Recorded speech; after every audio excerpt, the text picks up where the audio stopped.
Okay, hello everybody, and welcome to the Raleigh Astronomy Club imaging meeting for August 2023. Our imaging topic tonight will be back to the summer triangle. And for those who will be watching this video or are not really familiar with exactly the summer triangle is, okay, you just picture a triangle, and the three brightest stars in the night sky, at least here in the northern hemisphere, that formed a summer triangle well, right now it's August, so it's almost straight above you. At the time are Deneb in the constellation Cygnus, Vega in the constellation Lyra, and Altair in the constellation Aquila. So we did a meeting last year that was pretty much about the deep sky objects of Cygnus. So I just thought we'd expand it a little bit to do the whole summer triangle. I don't have the list of constellations in front of me, but I did name Cygnus and I named Aquila and Lyra. Lyra. To what? I'm sorry, I said Lyra. My apologies. Lyra. Okay, Lyra. Lyra. Sorry. Anyway, and the only other two that really come to mind for me right now are Sagitta, Vulpecula, and yeah, those are the only two. I feel like there's a third one there. It's on the tip of my tongue. I can't remember right offhand. So anyway, but yeah, I got this. I put this topic together as sort of a way to create a primer for the next target challenge results, which we'll get in October's meeting, which will be a summer triangle object. And so I thought I'd just call up everybody and see what you guys have taken as far as images around the summer triangle. And of course, you don't have to hold back. You can show images that were some of your first that were not up to the standards that you had hoped, but it'd be nice to see how far along we've come. And then whatever good images you have right now of the summer triangle, you can show us those. And then based on what you've imaged in this section of night sky, since the October uh, meeting meeting topic is going to be, sorry, I had to adjust myself, the imaging target challenge summer triangle object. So yeah, so just lay out what you got for us and tell us what your plans are for October if you do indeed take on that challenge. So actually, I'll go ahead and go first. Haha. Let's see. And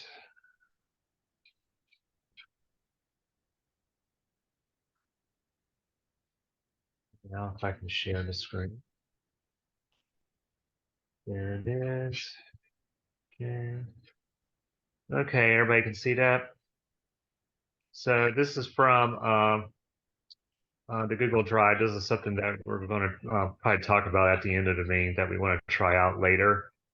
This is actually my first wide field view image of the Milky Way. We did a topic on taking images of the Milky Way, and I showed this at the time. Well, this is when I first had learned about the summer triangle, and people said that, yeah, this area is, pretty rich in deep sky objects. So I was like, okay, well, let me just try to do a wide angle shot here. And this is a Canon 350D mounted on top of or piggybacked. I don't remember what scope it is, but it's on an Atlas EQG equatorial mount. And I didn't have any lenses at the time. The only lens I had for this DSLR was the stock lens that comes with it, which is just a simple 18 millimeter to not 35 to 55 millimeter zoom lens. So this is set to, I think it was about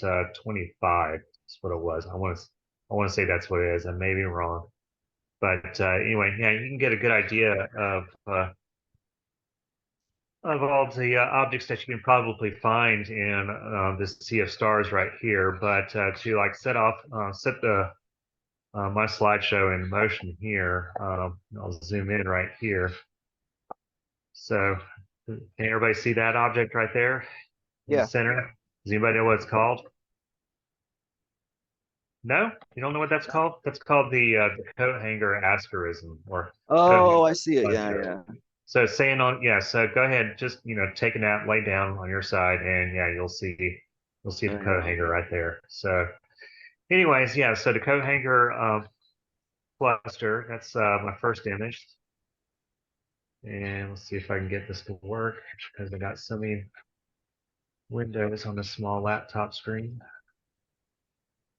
So a while back, Comet Garrett, which was, I want to say that was 2010, I believe, either 2010 or 2011. That's cool. And yeah, it went by another object in the within the summer triangle. It was in Sagitта. It went by a globular cluster. I believe it was M71, which is just like right down the shaft of the arrow that it makes, makes up the constellation Sagitta. Sagitta is called the arrow. But in this case, Garrett was also going to go by the coat hanger cluster. So I was like, okay, well, let's do this. And turned out really well. There's another NGC open cluster that you can see like right next to the coat hanger there on the right as well.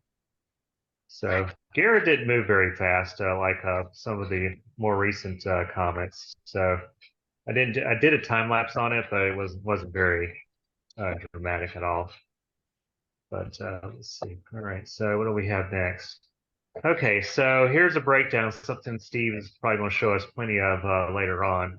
Here's that three-panel mosaic I was or excuse me, I was talking about at the before we had started the meeting.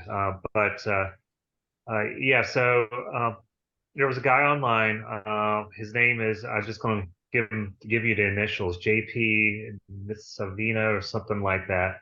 Finnish astrophotographer, and he had imaged this section of the night sky using his equipment. I really liked the way it turned out, so I was like, okay, well, as inspiration, I thought I would go ahead and do the same thing. And so this is it around the area of Deneb, the brightest star in this image right there, there is Deneb, and it's, I don't know, can you see my cursor?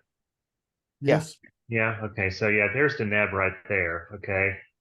And of course, you have your North American Nebula, and you have your Pelican Nebula. Then over here, I forget what the name of this object is right here, but that's the star that's the center of the cross that makes up the constellation Cygnus. I want to say it's called Saphir. I'm not sure. Saturn, the star is Saturn, but I think it's called the butterfly cluster. Oh, butterfly. Butterfly nebula. Oh, this right here, butterfly. Yeah, that's right. Saturn. Thank you. Thank you. But the other famous star is that double star Alvarado, but it's like it'd be way, way off to the side here. But then, of course, the one object that a lot of people recognize there to the right of the butterfly cluster is what is it, the Crescent Nebula. So anyway, so that's the hydrogen alpha channel. So I just thought I'd show you all the channels that I took here. They were thrown together pretty quickly. So then this right here, this is, I believe this is sulfur is what this one is. So that's what sulfur looks like. Pretty certain. No, actually, I think this is oxygen. This might be oxygen. Anyway, let's see. Yeah, that was oxygen. So yeah, back here, this is oxygen. Yeah, so hydrogen, oxygen, and then finally sulfur, which is kind of neat. Basically the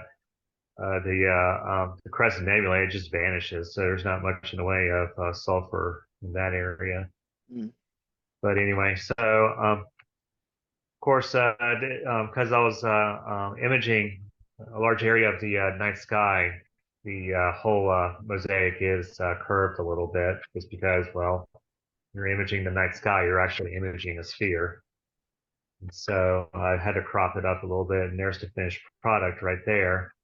But as far as the other part of the meeting that we were talking about when while we were showing these images. My plans for the or one of the objects I'd like to take an image of for the Imaging Target Challenge of the Summer Triangle object for the October meeting is this guy right here, or I may actually just go ahead and do this whole area right here, include the Star of Deneb. So right before we started the meeting, another thing that we were talking about, we're talking about the Sharpless catalog, and right here, this is Sharpless 2 object 115. So I looked at that and I thought it was pretty cool looking. And then there's one right here that sort of reminds me of the Pac-Man Nebula, which I think that's in the constellation Cassiopeia. But anyway, here's that section right here. And also in this area, kind of cool too, is that hopefully you can still see my cursor, but right here, there's a planetary nebula here too. So this little area has a lot to offer. So you got some dark nebula right here in object 112. I don't know if I already said that, but anyway, that's Sharpless 2 object 112. It looks like the Pac-Man, like I was saying. But yeah, so it has a dark nebula, and this one's well silhouetted from all the emission of the gases, and there's some dark nebula in here. Got some thin wispy stuff right here. That's in the hydrogen alpha wavelength, and then of course you have your planetary nebula. So I thought this area just has a lot of everything. Basically, is what I'm getting at. It's like this would be a pretty good area to take a closer look at. And but the other object I want to do though, and have not done it ever since I've done imaging, is the what do you call it, Veil Nebula Complex. So that's probably going to be the other thing I'll do. I haven't done it, been in the hobby since 2008, or been imaging since 2008, and hobby since 2007. And I've yet to do the Veil Nebula. Anyway, okay, so here up close is the Crescent Nebula, which you guys saw in the mosaic, and Crescent Nebula is a supernova remnant, and this is SHO palette. This was let me go back because I didn't talk about the optics or anything for this guy, but this was using an 85 millimeter camera piggybacked on my 90 millimeter apo refractor, and so it's three pieces at 85 millimeters using a Canon EOS 85 millimeter lens, and it can go down to f1.8, but I had it stopped to f4. So there's that. And the camera that I was using was an ASI 183 mm, and this one's the same camera, but I was using in that case the refractor that the previous image was used for guiding in the previous image. But anyway, so there you go. That's SHO, and so I did an HOO palette of it and give it a rough idea of what it looks like if you could see it in quote visible light. And I believe that's all I have. Yep. Naveen is next. Okay. Well, if he wants to go next. Sure, I can. Do you want to go next? Okay. Take it away. Let's see. I have a presentation. Can I share? Yep.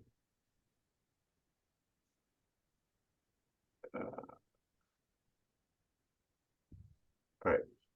So first, summer triangle images.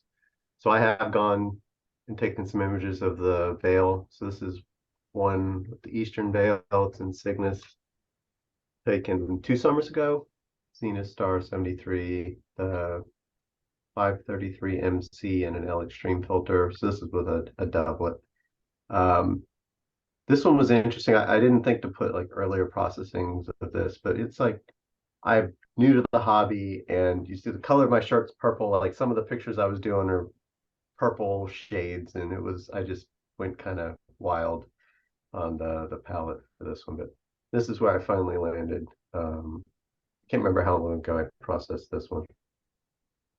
Another early one was Pelican Nebula, and I have for after the main presentation, I also have a reprocessing of North American Nebula. Same equipment, a little bit of time with UV-IR cut filter to get some color for the stars. This is if you tilt your head 90 degrees, the Pelican is laying down right now. I put it in this orientation because last week, I think it was, I started playing around with this data again, setting masters and everything. I hadn't reprocessed or anything, and that's what I was able to get out of it. I like this orientation a lot more. I love the tendrils of dust coming out. I guess that's the back of the pelican's neck. So 2 years later, I think I learned a few things about processing and what I like in a picture. So save your data, keep it around. The most recent one, so I've got the Celestron C8, and according to the serial number and what I can figure out, it's probably from 1985, maybe 1984, orange tube. Put a reducer on it, and I've got my monochrome camera on it, and I'm tuning, getting back focus sorted out and all that, but I picked a object that would be very forgiving. So the Ring Nebula, first night I had the setup out, heavily cropped because stars a little bit outside of this field are all sorts of messed up. Didn't get a whole lot of time, but focused on O3 and then S2, and then whatever I could get with hydrogen alpha before it got too low, which was apparently 14 minutes. So the 2600 mm Pro. And it's really interesting. I've since looked at some other people's pictures. Like there's like several layers of gas to the planetary nebula. I'm gonna like to see what I can get out of it, but you can see there's a faint halo here, and some other people have put in like lots more time than me. You can see I had more structure even further out. This might be interesting to try and see what I can get from my backyard. Is that the galaxy there in the or to the Yeah. right and left, or Yep. right and top? Yeah. Yep, right there. It doesn't show up a whole lot in narrowband. I've taken a little bit of RGB since, and it shows up pretty well. So that's a good segue in my plans. So I want to continue with the Ring Nebula, get more color and luminance. For that, it's IC 1296, so that little galaxy that's over there. And then I want to go with this C8 after the Cygnus wall as well, just because why not? I've done North American Nebula, but I didn't know about the Cygnus wall at the time, so I framed it just slightly too far off, so I get like just a part of it in the one image I have. So I'd like to do more. And that's it. So, hey, Naveen, if I could ask a question. So Sure. that outer halo that you were looking at. So what would you do to like try to enhance that? Well, more time on O3 for sure, because that's where it was showing up. But then just careful stretching with GHS, so the gradient hyperbolic stretch, which can be maddening, but definitely can get good results. And I think I've also played around with masked, like manually masked stretching. So create a luminance mask, apply that, and then play with curves, very subtle adjustments to try and get faint stuff to pop out. There was a workshop I did on the IFN processing with the Iris Nebula and the region around that. It's similar technique to that of creating a mask and then using that to enhance, the dust, just faint signal. So Okay, who'd like to go next? I can go if you want, Chris. Yes, I do want you to. Please. All right. If I can share properly here. Let's see.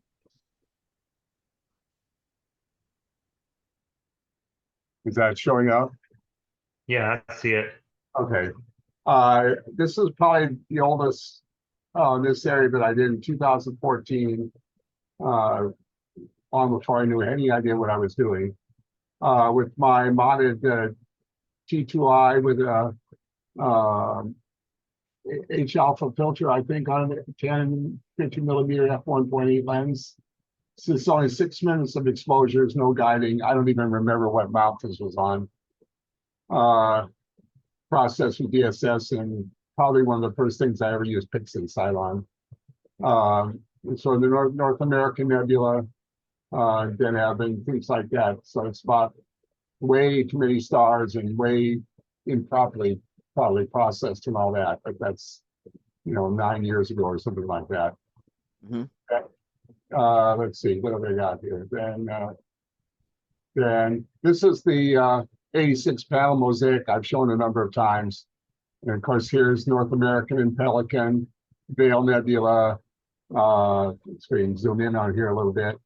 There's the butterfly there. There's the crescent. I think somewhere in here is the tulip. I don't know where it is now, but down here in the corner, there's the tulip nebula there. Then it goes, and then the veil up here, and it goes all the way over to Cassiopeia over here. There's the Pac-Man up there, and lots of other things in here. There's the lobster. And so this is 86 panel mosaic, all in H alpha of that area. Took 120 hours, something like that. Yeah, so it's pretty big. But so that's because I'd done these areas a little bit before, and I wanted to see relative sizes and things, that kind of thing. So it was kind of fun to be able to zoom in on all these things, the elephant trunk and all the others that you can see here. So that was a lot of fun to do. And I was fortunate enough to have 3 months where I had some actual clear skies to do this with. So what was that? What were you using for this? Sorry. This was the Rokinon 135 lens on the ZWO 1600 monochrome with probably, let's see, I don't remember now. I think it was with my 5 nanometer H alpha filter at that point. So that was a lot of fun doing all these little panels, 2 or 3 a night if I was lucky, and then pasting them together very carefully after processing them, and then moving on to the next thing and seeing what I could get, and keep pasting them together until I had this whole northern sky area. And yeah, it was just something I decided I wanted to do. And it's just interesting to see the relative sizes of these nebulae and things like that.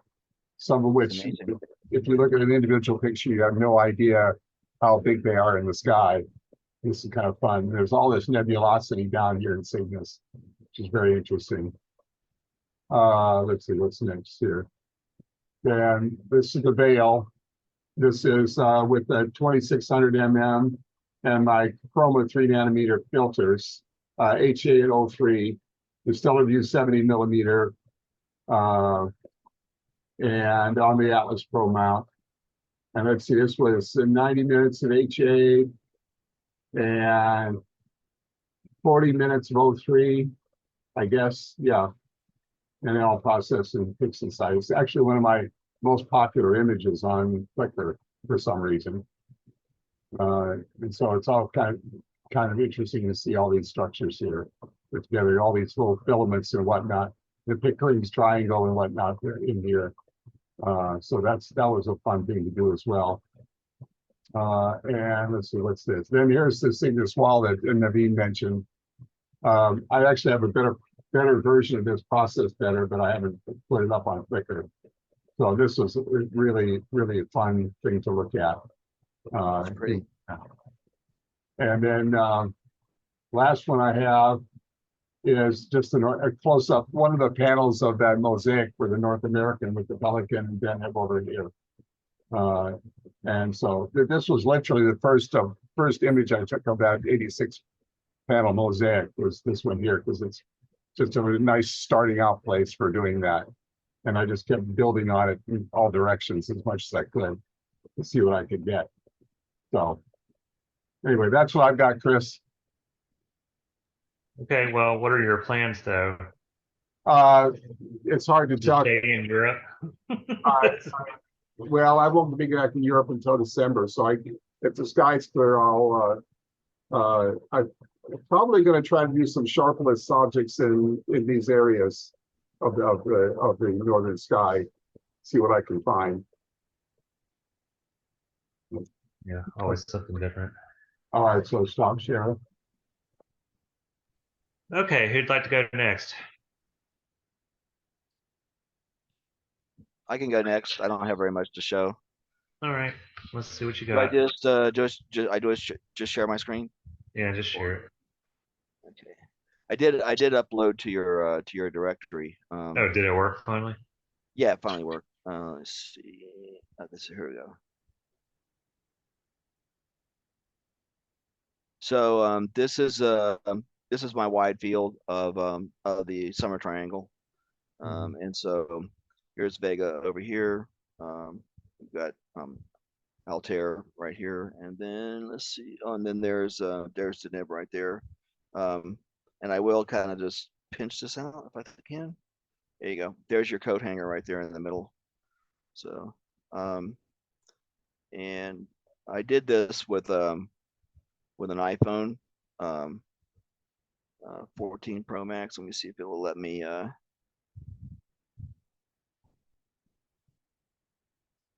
Oh, that's what. Oh, I'm actually sharing out the wrong panel. Let me stop my share for a second.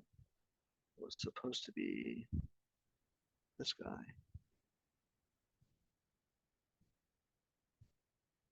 I wonder why it doesn't let me share that.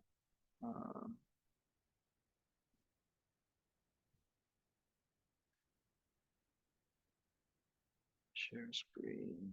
Oh, this one here.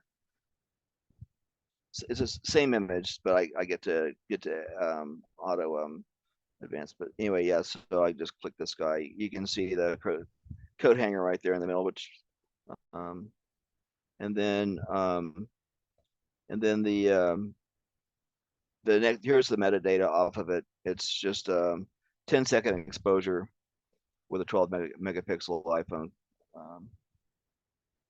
So that worked out. This year we've had, like I said, we've had a lot of problems with smoke, and so hopefully this next one.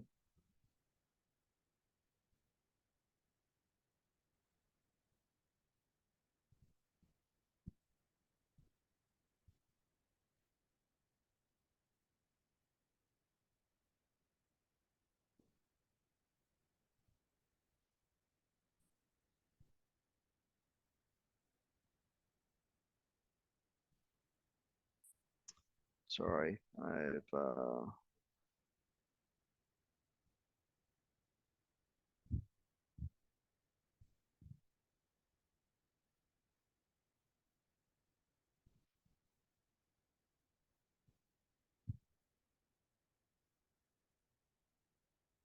I'm on a slow link, and that's why it's I think it's this guy right here.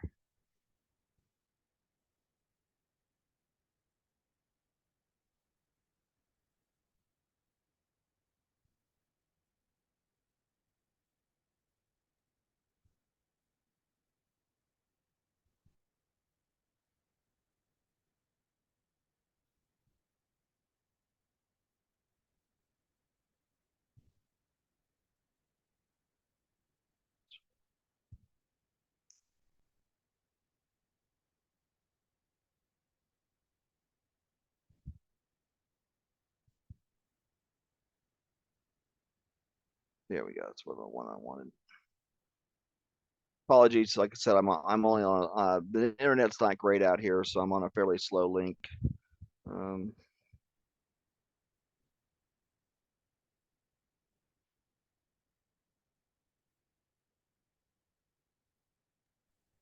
wonder if you could share it from your phone.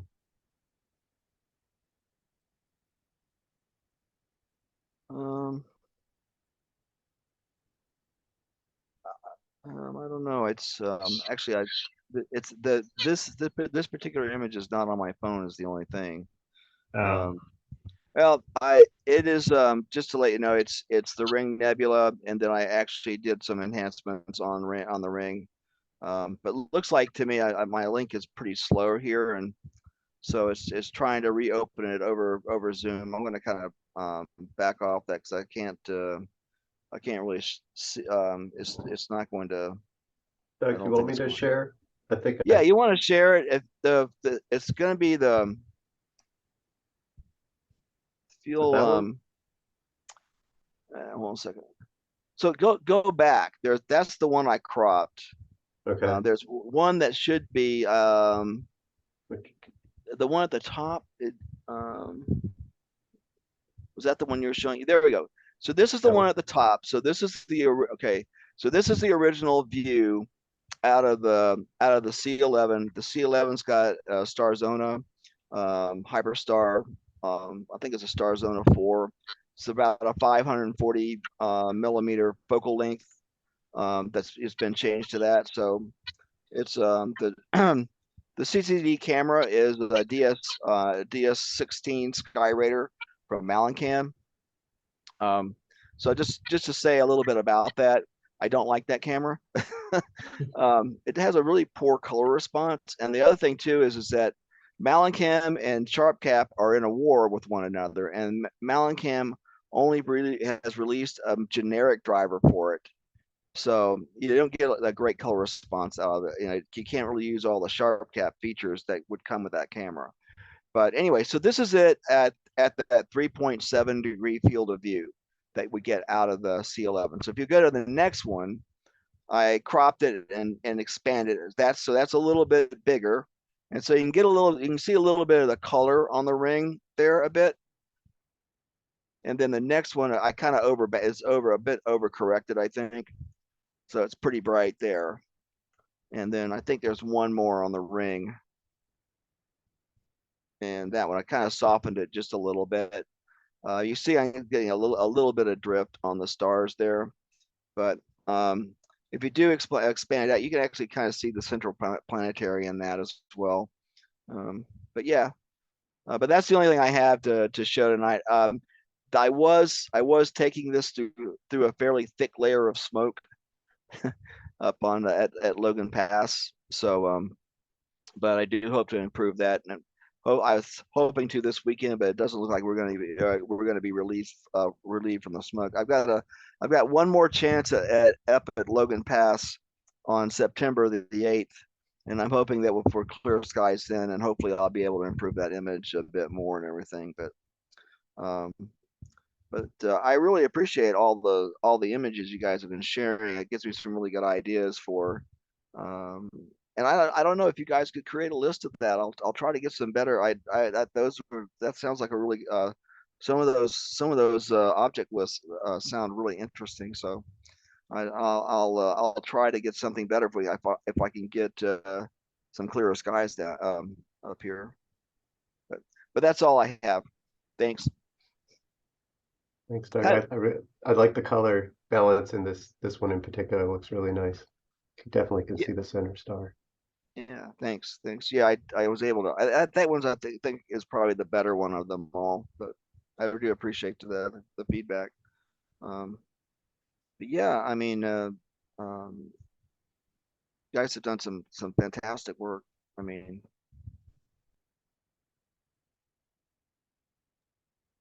okay, who would like to go next? Thanks, Doug. thanks.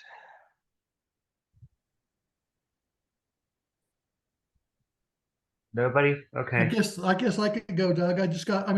Chris, I got one thing. Okay. Yeah. Let me see if I Okay. can do the share. Okay. Let me bring this up so I can see it. Can you all see that? Not yet. No, not yet. Oh, sorry, one button away. This is another multi-year project that I've been working on. Ooh. So can see this is that. That's pretty. 61 Cygni. I've been working on this for 16 years now. And so you Wow. can see that I started out in 2007. That picture didn't look that great. And it's getting a little bit better as time goes by. But this star is located about 5 degrees away from the North American Nebula. And it's in Cygnus. So it's just been something I've been following every year. I think the other name of it is Piazzi's Flying Star or something like that. But it's been a fun project, and I took my last date on it about a month ago, which is the 2023. You'll see pop up in the bottom left-hand corner. But you know, astrophotography doesn't have to be nebulae and clusters. It can be stars too. Yeah. Yeah, time That's lapses cool. are always good, especially with stars. So, well, I mean, a question about that. I mean, obviously you didn't get them all consecutive here. Does it, let's see, hold on one second. Okay.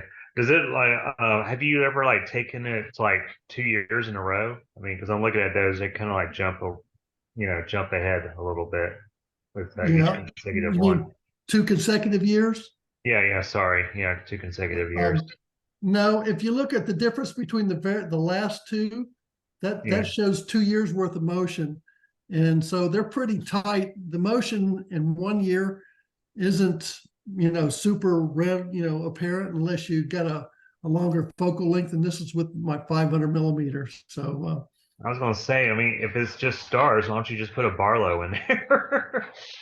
if I was motivated, I could get out the C8, but, Yeah, there you go. Since I started this back in, 2007, I kind of set the stage on this and kind of have to follow through with the old equipment now. Let's see.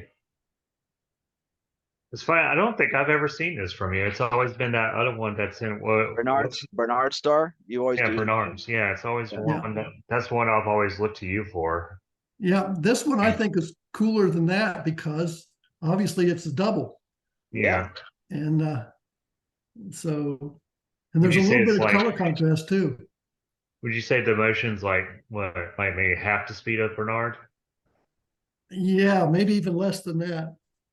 Oh, okay. Thanks, Steve.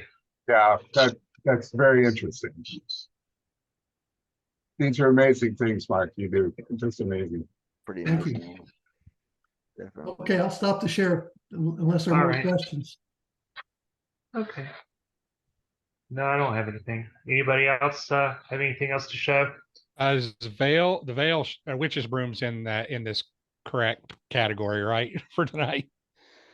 Yeah. Well, yeah. Okay. All right. Well, I've got one horribly bad image. Okay, we don't want to see it. What are you're going to? It'll probably be one that I wish that I would be. That would probably I would die to have. Oh, that looks pretty awesome. So What's so bad about this? Well, really great. the stars were terrible, so that's why it's starless. So, but I took this out in Texas.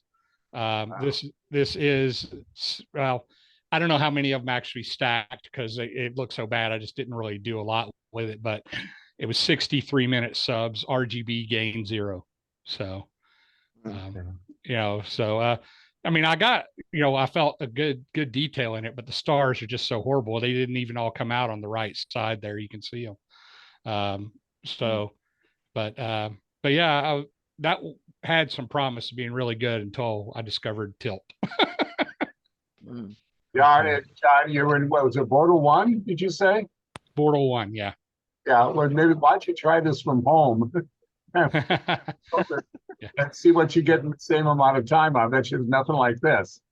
Well, no, and if I use that Sharp Star f2.8 for 3 minutes here, I'd have a white screen. So, Hey, John, or maybe even Naveen, can you explain to me why you shoot at gain 0? I did it out there because I didn't need any gain and I wanted maximum well depth. I wanted to get as much dynamic range as I could. Okay.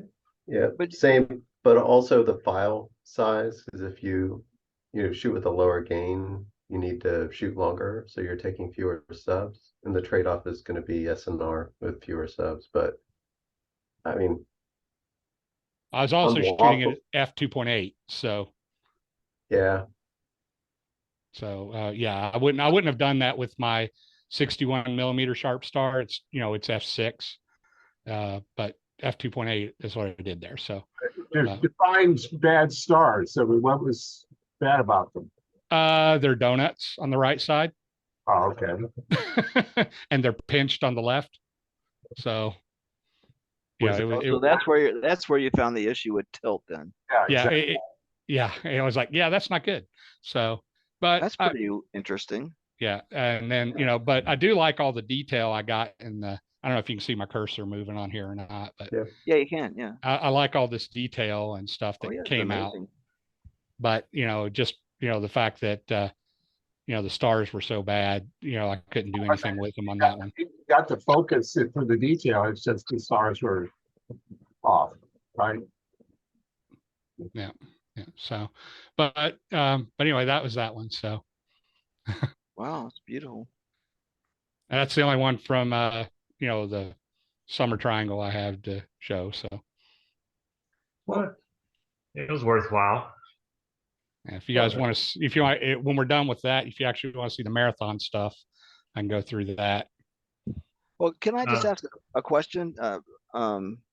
Because I had always, I was always under the impression that you wanted to start out with unity gain, where you're at your unity gain, and then adjust all the other parameters around that. That you wanted to try and stay right there near unity. I normally shoot unity gain, but this site was so dark that I went for the dynamic range. Oh, okay. a lot of the modern sensors, there's not a quote unity gain, unity being where one electron equals one ADU. Like the ASI 2600, the IMX 571 sensor, the high conversion gain at 100, it's still less than, well, even at zero gain, it's less than one electron per ADU. So no matter what you do, you're not going to lose any data. So it's about the read noise and the dynamic range, full well, time, storage of files, and that kind of stuff. Naveen, is it safe to say that you would use gain zero on bright objects? I personally don't set the gain based on the target. I'm trying to find, so I just set up the CA, and I was trying to find a balance between the exposure time and the gain. So I'm actually going to shoot RGB SHO with gain 100 with the ASI 2600 mm, and then luminance with gain 0, because the exposures for luminance would have been like 7 seconds, which is just ridiculous. I just don't want to do that. It's so many files. So I'm going to go with gain 0, or maybe it was 10 seconds, but gain 0 and like 45-second exposures. So is unity gain somewhere around 100 on that camera? Well, it's the high conversion gain, so it's at 100. Yeah. Okay.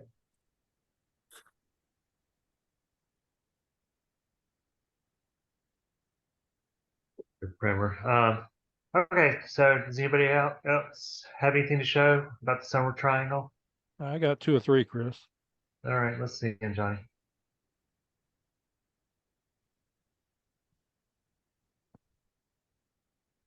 This I didn't do this picture, but this was a much talked about book cover back in the late 70s. About the time the club started, actually. This book came out, and there was this wonderful cover image of a North American nebula on it, and that was really exceptional during that time. You know, it was just not something you many people in the world would just go out and shoot and have it look like this. in, how do I advance here?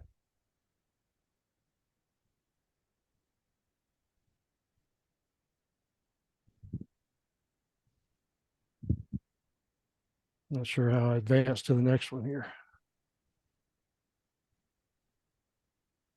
Maybe space bar.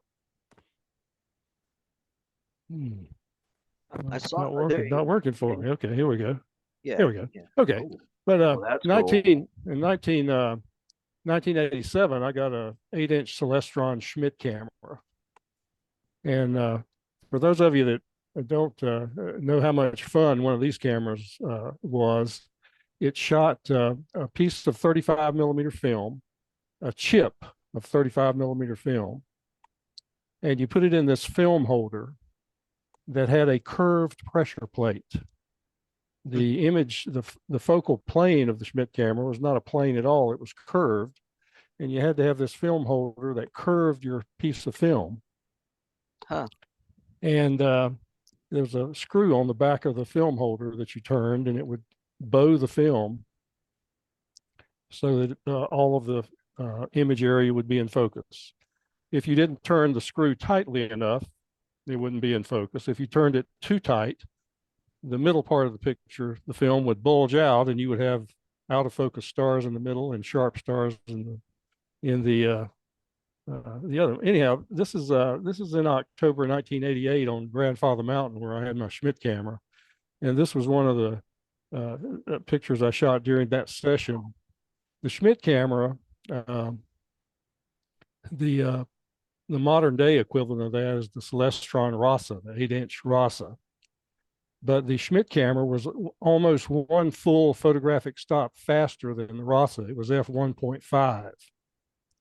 And it was 300 millimeters of focal length rather than 400. So it gave you a bigger piece of sky. And this is a frame of Epichrome 100 in the Schmidt camera from Grandfather Mountain. And you notice the clip corners here, that was an artifact of the film holder that kept the corners from sticking out as the pressure plate was tightened. So that's why if you see these corners, you know, oh, some guy had a Schmidt camera and shot that. But the film you would use in a Schmidt camera would very seldom be faster than 100 or 200 ISO film because it was f1.5. And you would very seldom make any exposure longer than about 5 minutes, even on film. But this is from that night in 1988, and this is one from my 8-inch Rasa just the other day, which gives you 400 millimeters at f2, so it's a little tighter shot than the Schmidt camera. But the only thing, yeah. Can I comment on something? Yeah. I love the colors in the Schmidt camera, and as much as the improvement happens with the Rasa, I don't think it can touch the Schmidt camera. Well, it does okay. The Schmidt camera was a one of a kind thing. It was a lot of trouble, but when things came together and you had the film in there just right, it was hard to beat, and you could. And we talk about putting several hours into a long exposure photo these days, but in 5 minutes you were done with the Schmidt camera. The only thing more fun than putting that film chip in the film holder was processing that film chip afterwards. And it got a little bit better when I got a roll film holder for it. It had 2 cassettes on either side of the film holder that you could crank the film across the aperture and then tighten the pressure plate. So you could move right along then. The camera had a side door that you would open up, reach in and grab the film holder, which was attached by a magnet at the focus of the mirror. And, so it was it wasn't a very user-friendly device, but when when things were right, there was nothing quite like it. Particularly with comets, you could grab an image before the comet had moved very much. And so anyhow, I still have it. I'm sure everybody today wants to know how to shoot with an 8-inch Celestron film Schmidt camera, but they were pretty cool back in the day, and I think that's what this picture was made with for that book cover. Of course, now they probably say, "Where do you even get the film?" That's right. That's right. Especially Ektachrome, right? Yeah, it's Ektachrome. This is Ektachrome 100. 100, yeah. Yeah, and it I gave used to you shoot it with gave that. you a weird diffraction around the bright stars because it had a 3-vane spider in there where the film holder was, and then the roll film holder also was this rectangular obstruction. So you got some out of whack spikes there Cool, too. actually, though. Yeah. I like it.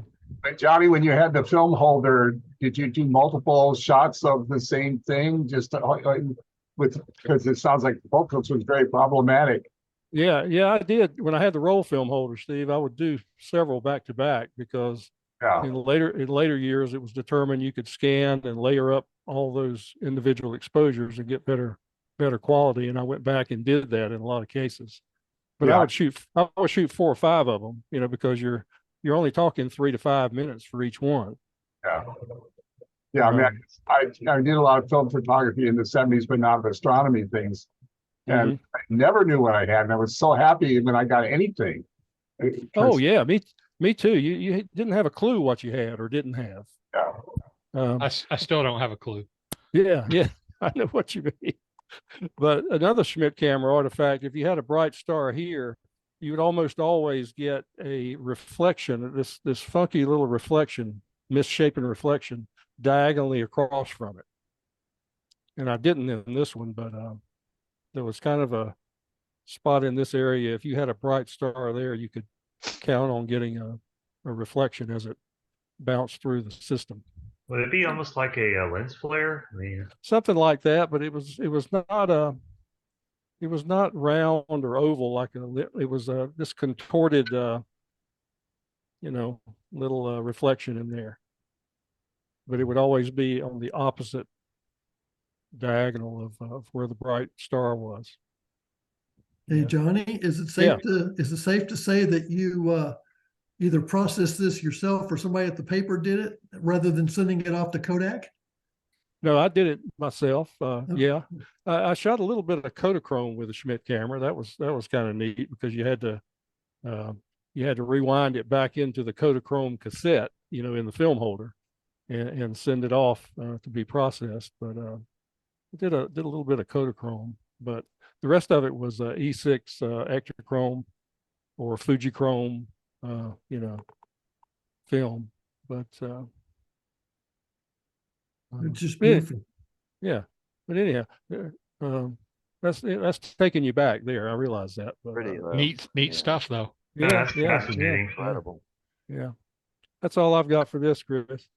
Okay, yeah, that was great. You still have it, don't you? I do. Yeah, I still have a lot of stuff. I still have a lot of stuff. So. Okay. All right. Is that it? Did anybody else want to share? No? Okay. All right. Well, yeah, so meeting topic is over with. So I guess we'll go ahead and move on to the images that aren't related to the topic. Does anybody have any other astrophotography images they would like to show us? Yeah, I got a few. I have a couple of myself, so I'll share after John. All right, so let me try this again here. Let me get over here. All right, so as I've mentioned, I recently went to Marathon, Texas, and this is the dark sky map of the area. Wow. And you see Marathon there?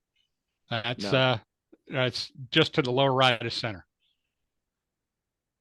If you look at the center of the image, it's right. Yeah. Oh yeah, right there. Yeah. So small rainstorm. Yeah, that is a town of 300 people. And this big blot here, that's quote not real big, is 35 miles away. And if you look down here in this corner, that's the Rio Grande in Mexico. That's where we were. And zooming in on this is the actual town of Marathon. And right here was the Sky Park on the edge of that. And that's where I spent that week. There's a dedicated Sky Park there. It's a motel RV Sky Park. They have two permanent buildings with slide off roofs that people rent pier space in. And like I said, it is very, very dark there. I mean, this almost makes it look like it's not dark, but it's really dark. And about an hour and a half away is McDonald Observatory, where I got to see this that Cassegrain. Ooh, that's sweet. That's a big sucker. But yeah, so that was one of our day excursions where we were out there. That happens to be an imaging. They actually have the rear objective closed off, and there's an instrument here on the side where they were doing some radio stuff or something. They actually do have a visual back for this thing, but they haven't used it in a long time. But could you imagine? Yeah, there's a visual back. I saw a picture of it in the the museum there. It came right off the back of the thing. But they have 2 or 3 different configurations that they do with this telescope for scientific measurements. So, but I just thought that's a huge telescope. But anyway, image wise, I managed to get 4 passable images over the week there. You already saw my attempt at the witch's broom, but here's the first one. This is the Blue Horsehead Nebula. I mean, you can see, the clear horse like shape of it. This ended up being 63-minute subs, RGB gain 0. Again, my stars on the right side in particular are really bad, but I cleaned them up as best I could. But at f2.8, you can get a lot of light in a hurry on these. So that's the first image. And this one's a pretty dark object, and then I did just a gee whiz golly willikers on the lagoon out there. And this is, 60-second at subs on that. Those are nice looking globules right there. Yeah. Yeah. So it came out all right. And then I've got the Iris Nebula that I did out there. Wow. As nice dark nebula. And this was also 63-minute subs. And the last image I've got was the Rho Ophiuchi Nebula. This is IC 4603 and 4604. And this is also 63-minute subs, gain 0. So,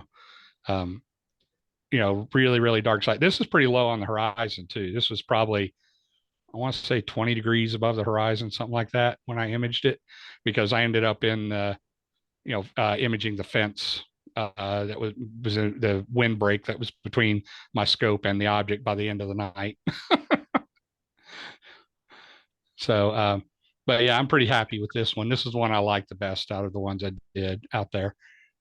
But if I get my tilt out, I could probably do some really good stuff with that Sharp Star. I really do like that scope. So that's What it. kind of scope is that? It's a Newtonian. It's a f2.8 Newtonian. Yeah, 2.8 Newtonian. Yeah, 130 millimeter. Okay. Yeah. Yeah. Again, I'm using a small laptop screen. I'm trying to read it. So- Okay. Yeah.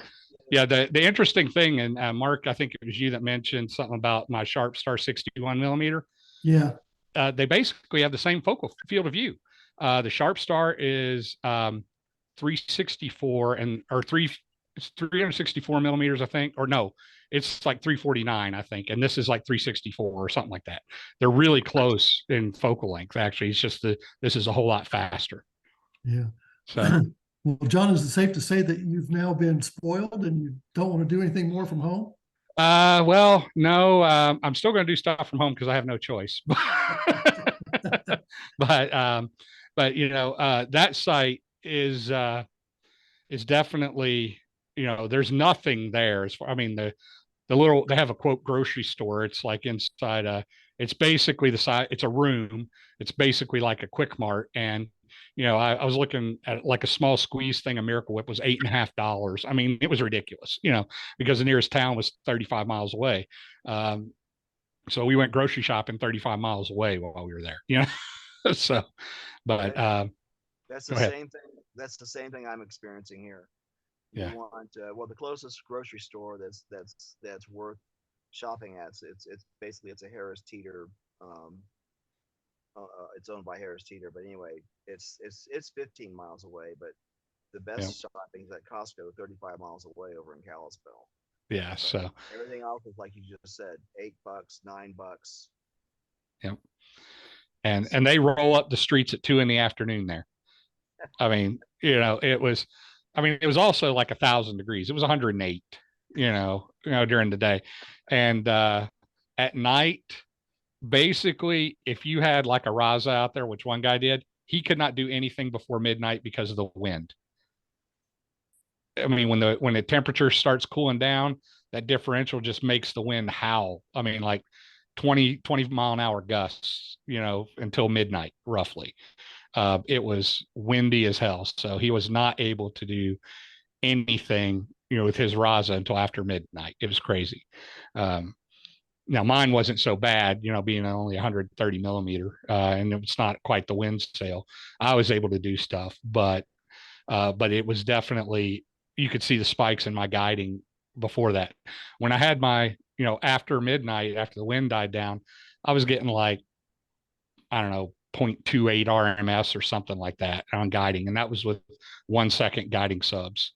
So I probably could have done better if I cut it down to a half second with the harmonic drive, but I just chose not to. At that wide field, I wasn't going to get any elongation, so, but really good sight. 20 hours in a car to get there though. It was a long drive. But if you get, if anyone is interested, let me know and I'll let you know the next time they plan a trip. And, it is a long haul. But if you want to go to that sort of dark site, just let me know and I'll see, there should be room because they have 10 villas or something like there in the hotel. And then they even have RV spots, the motel itself for the week was pretty pricey. It was about $1,000, but the RV spots, if you have one and you want to hook up or something, like, I want to say it's like 150 a week or something, and they're full hookups. So, but yeah, and they have Wi-Fi there at the park. They have 100 megabit internet for the park there. And I saw one of the guy's scopes out there. It had to be a 20-inch plane wave he had out there, Really? Yeah. Oh yeah. I mean, it was a $30,000 telescope all day, I'm sure. I know that's what we have up here on the east side. We have a 20-inch plane wave. Yeah. And that's a massive scope. Yeah. And it's in one of the roll-off observatories. He rents pier space. So each of the two observatories, I think they have 6 places in them for, pier space. And basically you provide your own remote access solution, a reach out from there. They don't let you VPN in.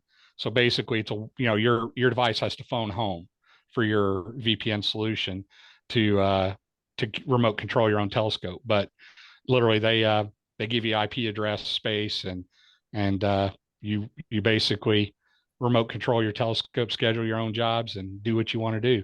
And they have, weather control for the roof to roll them on and off.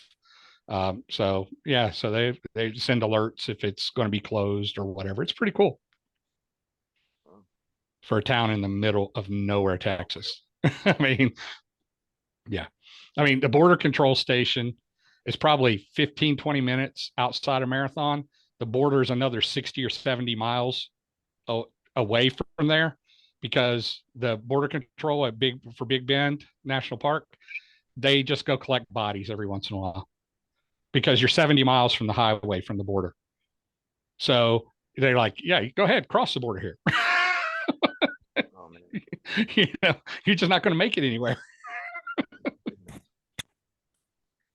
it was a good trip. So, but that's Marathon Texas in a nutshell.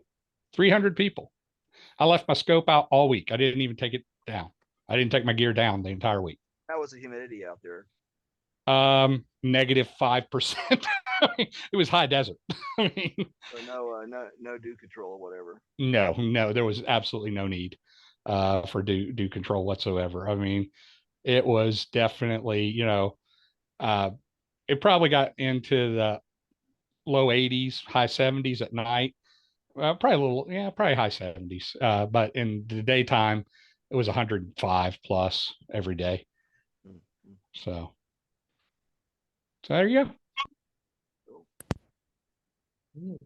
Very good. Okay, Doug, did you say you got something? Yep. Let me just, I joined my cell phone, so let me just see if I can go ahead.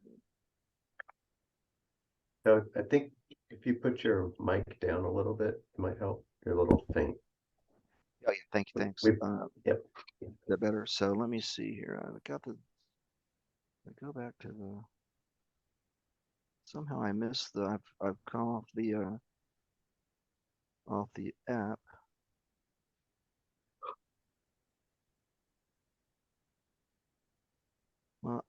Well, I don't know, because I got off the app here, and it's let me go back to, oh, there we go, and then maybe I can, nope. Okay, here we go. More, and I'll share. We go share photos. Yeah, we go. So I'm just gonna I bought a oh, I thought, oh, okay. Well, that's weird. I bought a little maybe you guys can, I don't see it showing up now. Done.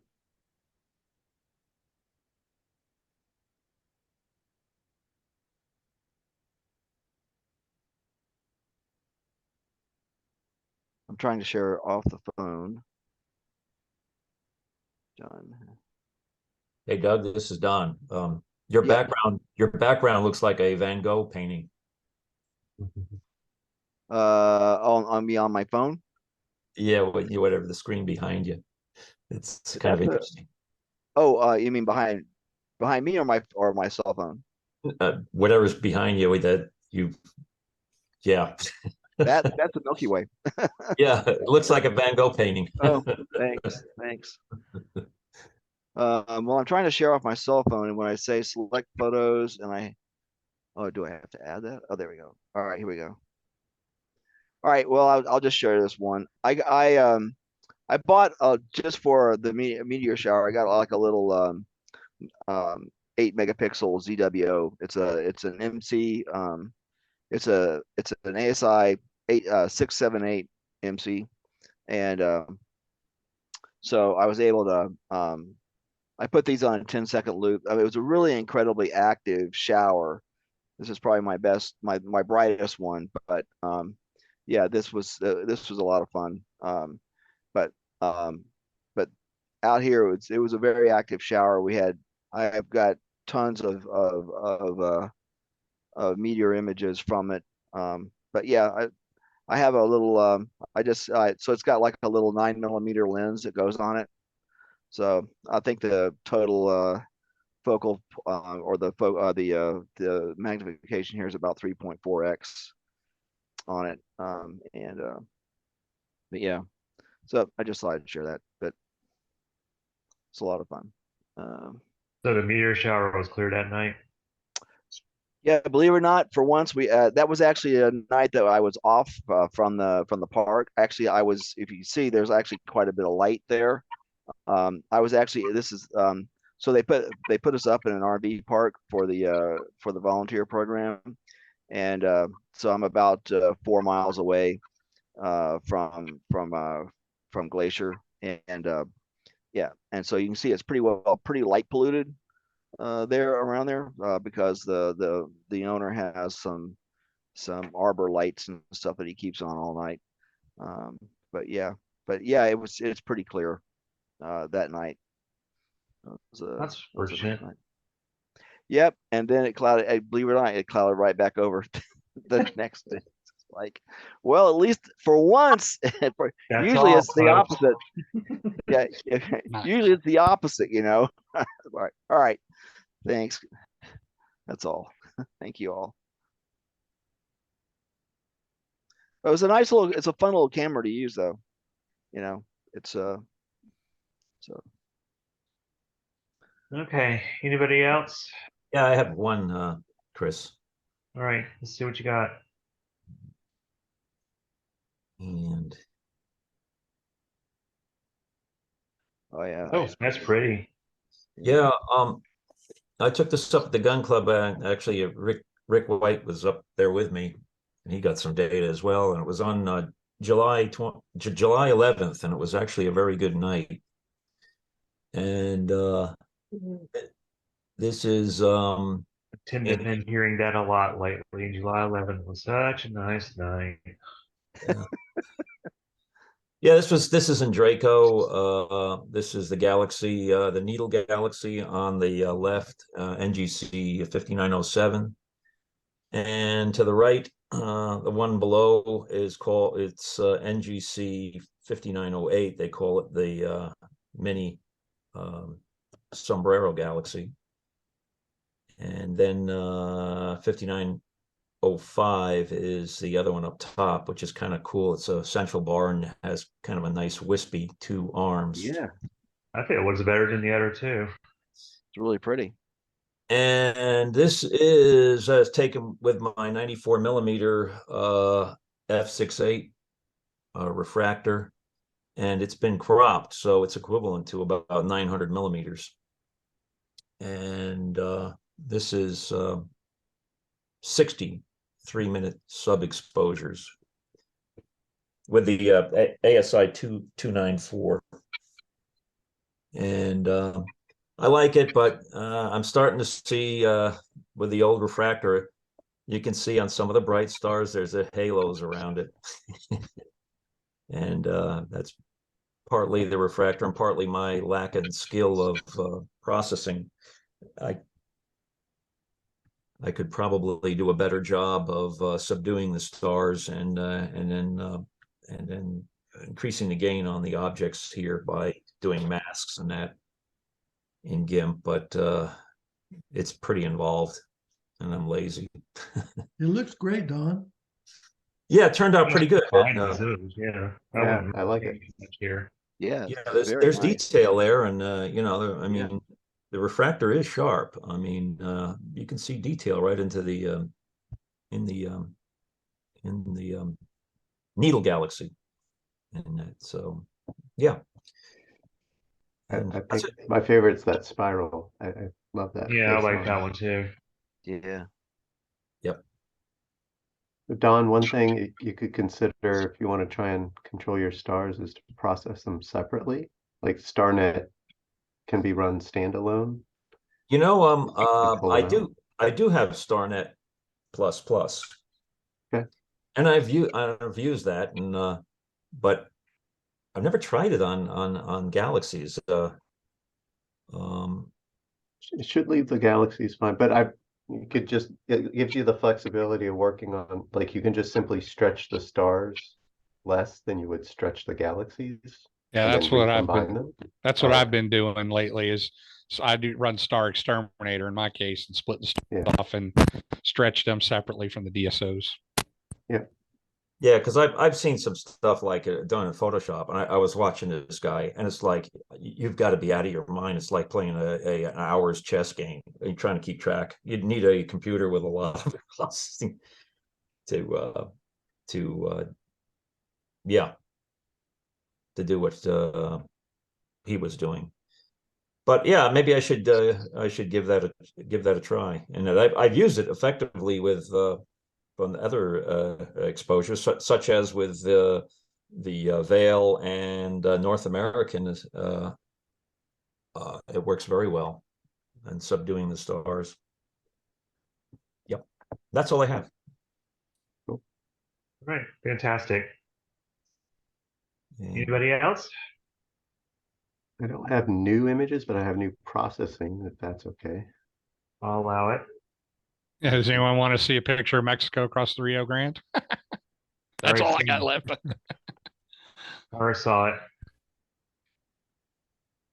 That was back when I went on a trip to Tombstone. We went and saw the controversial wall. So it was Yeah, interesting. there's no wall here. The Mexico side is a cliff side. So Oh, No point in that, huh? yeah. Yeah, he's like, you can jump. The Rio Grande's about 1.5 feet deep. Good luck with that landing. Hmm. It's So, like with all the clouds lately, I've been going back and reprocessing a few things. I showed the Pelican Nebula earlier, but I also had a North American Nebula. Not my favorite. Like as I said, the Cygnus wall down here is chopped off quite a bit because I didn't know what I was doing, but that's reprocessed. ooh. I like the color. I don't like it as much as the Pelican, so that's kind of why I put that in the presentation. Can you Use go it for my back to the background. other one, Naveen? Sure. No, you really killed your stars in Yep. the SHO one, didn't you? Yep. You shouldn't do that. I wanted to, so I did it. So what are you showing there? I mean, it When just you, well, when you when I do look that? at this, Naveen, I don't know. This is just me, yeah, being outspoken. When I look at this, unless I saw stars, I wouldn't think I'm looking at a nebula here. Yeah, that's fair. I don't know. That's my take on it. I'll shut up. So, I like the I'm sure I'll detail bring of them all back in a future processing. thank you. that. Yeah.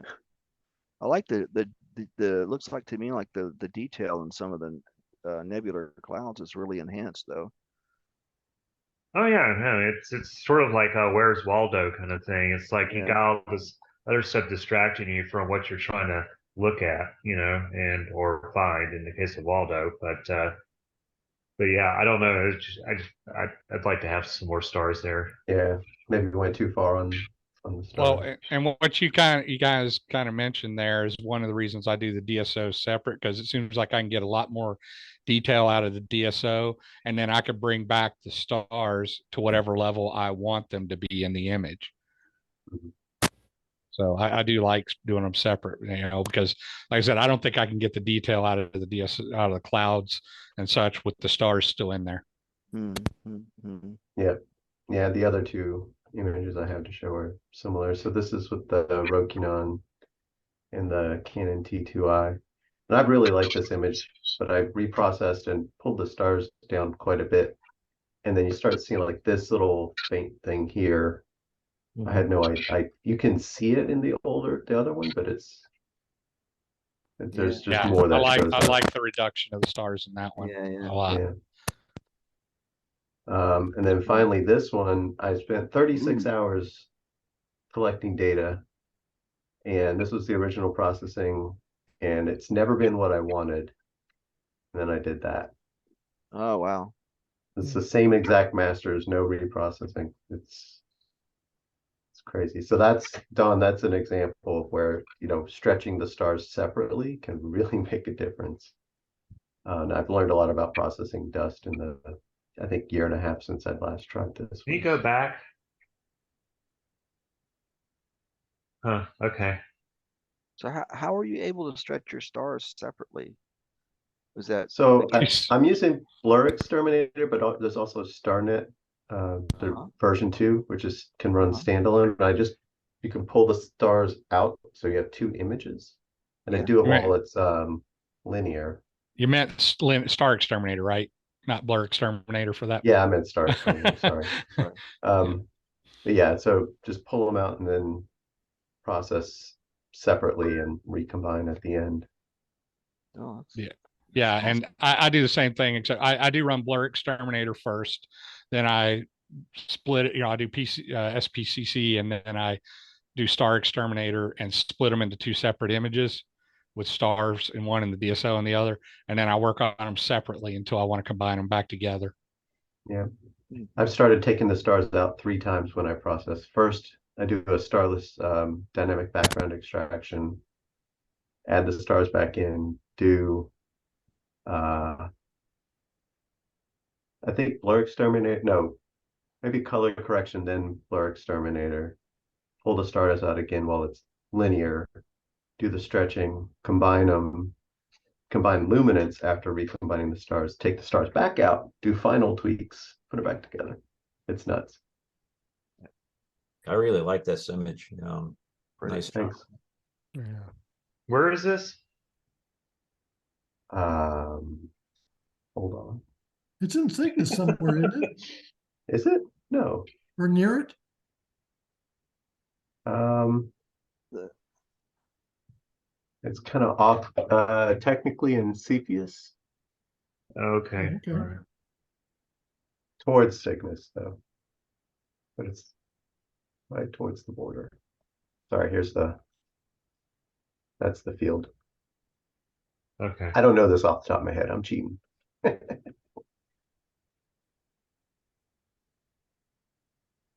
right. Yeah, that was beautiful. There's more stars. Got it. Yes, just put more stars in with the Cygnus thing, please. I don't know. That's just me. It's just like I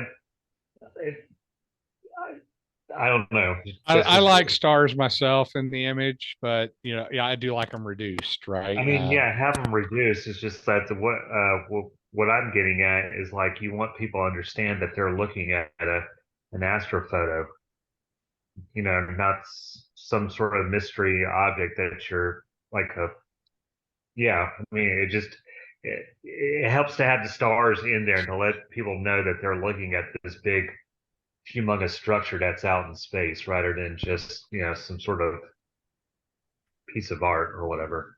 Unless your stars are so bad, like they were in my witch's broom, that you just said no, they can stay out.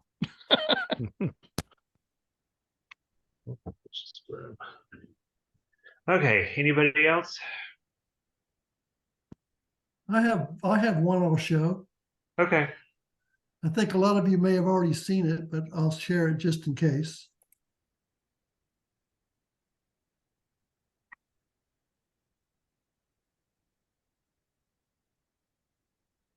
So Yeah, that guy. Yeah, I remember that.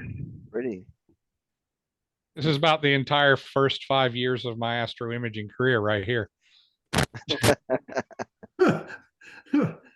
oh dear. Without the clear object in the center. Yeah.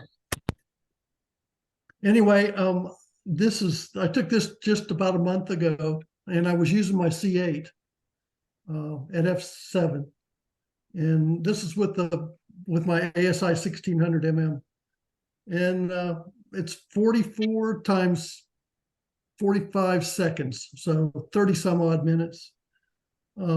But this comet, I keep waiting for somebody to take a really good picture of this and make it an APOD, so somebody will try to explain to me why this thing looks like it does, because it's the strangest thing I've ever seen.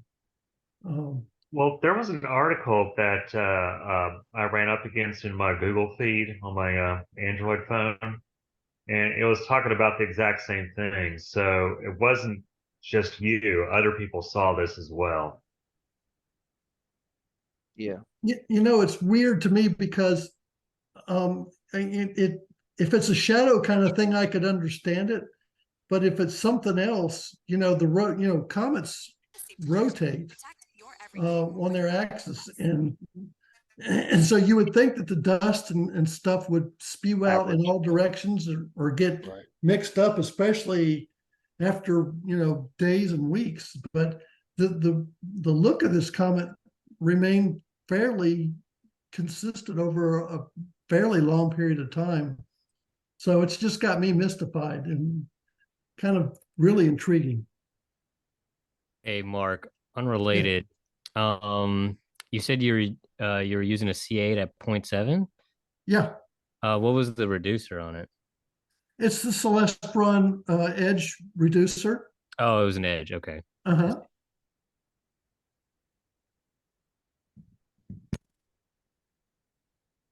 Okay, I'll turn this one loose and somebody can go on. So I just posted a quick video link in the chat of something we saw when we were out at Marathon. We just happened to, all of us noticed at the same time a plume appear in front of the Milky Way, and 5 or 6 people caught it and there's a video, that video there, if you want to take a look at it on your own leisure. It's kind of cool. We caught what looks like a rocket plume that punched through the ionosphere. And it, like, everyone all at the same time is like, what is that? You know, I mean, because we all saw it, and visually it looked gray, but it shows up red and blue with imaging. It's kind of cool. Seems like Naveen, about that time I heard that Musk had, oops, sorry. I heard that Musk had that was about the time that Musk launched a SpaceX rocket that punched a hole in the ionosphere. Yeah, I think that's the launch we caught. Yeah, I think, and that's we saw several separated Starlink satellites that were coming across, several trains going across while we were there. But yeah, if you're interested, take a look at that video I just posted in the chat. And this is a compilation that one of the guys that was out there with us put together from everyone who imaged it. I did not image it, but it was pretty wild. Yeah. And Naveen, I just saw your cryovolcano comment. Yep. And the thing, I've seen that before, and I wonder if it's a volcano, isn't it spewing stuff up all the time? And if so, the rotation of the object, the comet, would spew that stuff everywhere. So that's why I kind of wonder about the cryovolcano solution just to the shadow area. See what I'm saying? I don't know. Yeah, no, I get that. I don't know. This is what I had read. Well, I mean, the way I was looking at it is kind of like what you're describing, is that I don't know. I mean, you look at the way it's moving across. I'm looking at the space weather link here. You see how it's like moving mostly either left to right. I don't know which direction it's going in this, but I feel like something is probably hitting it from the front. And if there's a cryovolcano on it, it would be pointed in the opposite direction of the dark area that's on top of it. In other words, like if it's traveling in that direction, you would think all that stuff would just like go around it. You know what I mean? I'm having a hard time explaining it, but yeah, it's as if you see a fireball in the sky, and it's going to make it this like curved shape as it's going through the sky. You know what I mean? It may like leave a tail or something behind, but then I don't know. It's just that's what it seems like is going on there with me. It's like something is coming out in front of it and then just going around it as it's moving. And if And that's a shadow, that filling in makes behind. sense. Yeah, well, I mean, because then again, it's moving in, from left to right, not up and down. So it's a mystery. It's a mystery. Work it out, Mark. Get back to it. Get back to us. It's above my pay grade. You're retired. Yes, well, Okay. Anybody else? I've got a couple more, Chris. I'm retired too, so Okay, very good.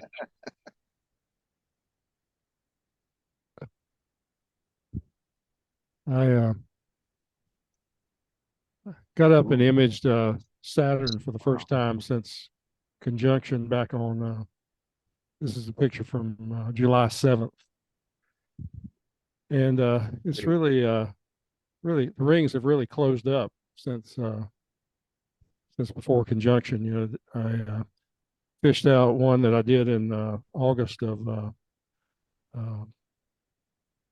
2021 right here, and this is the one at the bottom is the one from July 7th.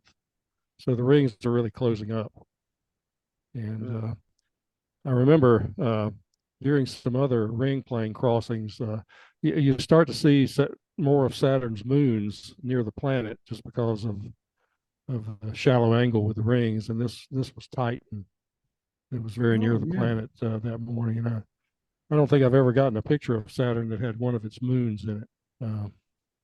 At least not one of the larger moons that was visible in the picture. But Johnny, can you enlarge that at all? can I enlarge it? Is that, Oh, yeah. that Okay. getting bigger? Yeah. Yeah. Okay. Okay. Yeah. But this is with the Meade 14 and with a 2x power mate. And So what's that make the focal length? 8 about bazillion. about 7,000 millimeters or so. Wow. Yeah. Sounds about right. Yeah. Same with same configuration with this one from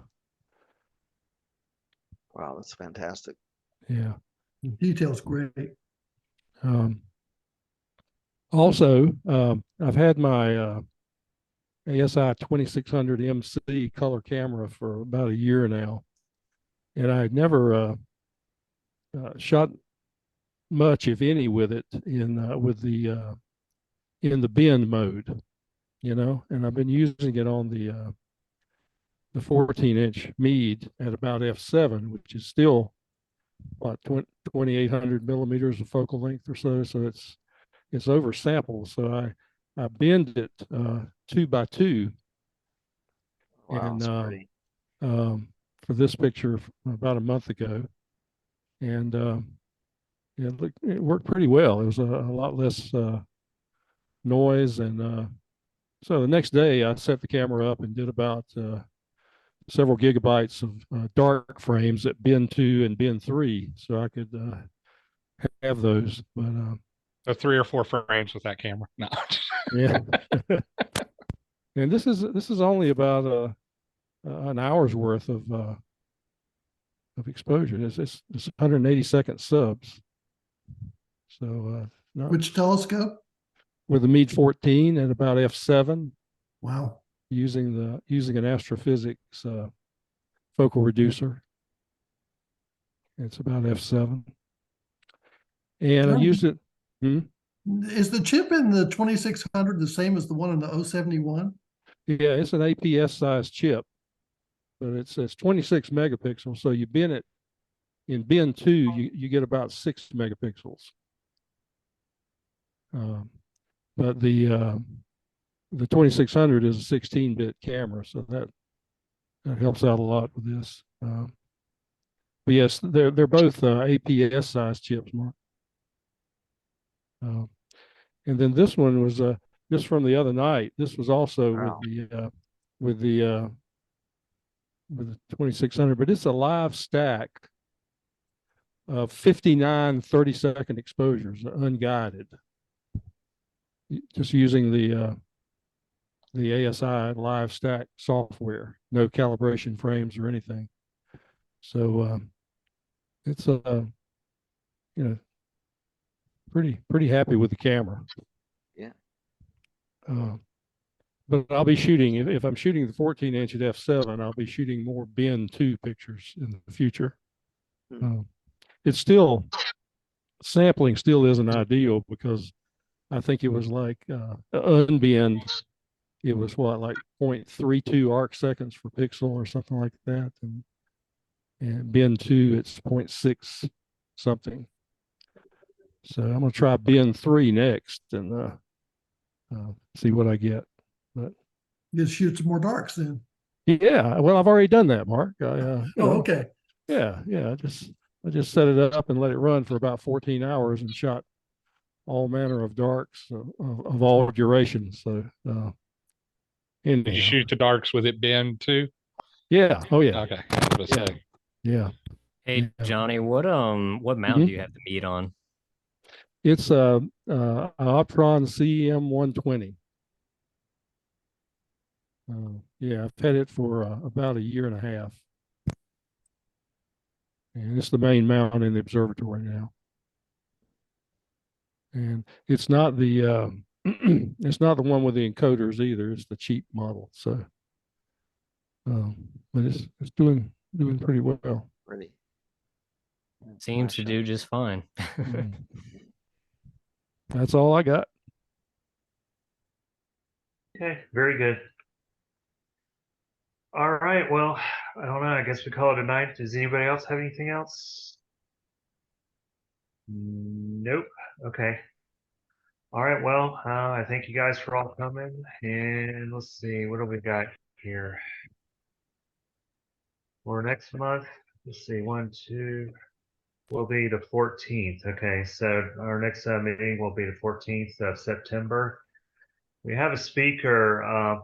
We should have a speaker on tap for that. It's going to be the one of the not one of them, the owner of Ogma Cameras here in Raleigh, and he's just going to give us a rundown of how he got into astrophotography and what he intends to do with or what he intends to do in the astrophotography business. So hopefully that'll be a good presentation. So this is going to be, Chris, this is going to be different from the talk he's going to give at the main club meeting? That's what he said, yeah. Okay. I told him just make it more geared towards imagers than or not geared toward imagers, but talk a bit more in depth about the imaging part of the talk is what I asked him to do. And so it was a while back when we met. I don't know, when was that, Naveen? It was like 3 months ago or something like that. Yeah, I wasn't able to join, but it was a couple months ago now. Oh, okay. Well, Yeah. okay. All right. Well, with that said, meeting adjourned, and I hope you guys have a nice weekend. Thanks. See you. Thanks, Come on. everyone. See you guys. Cheers.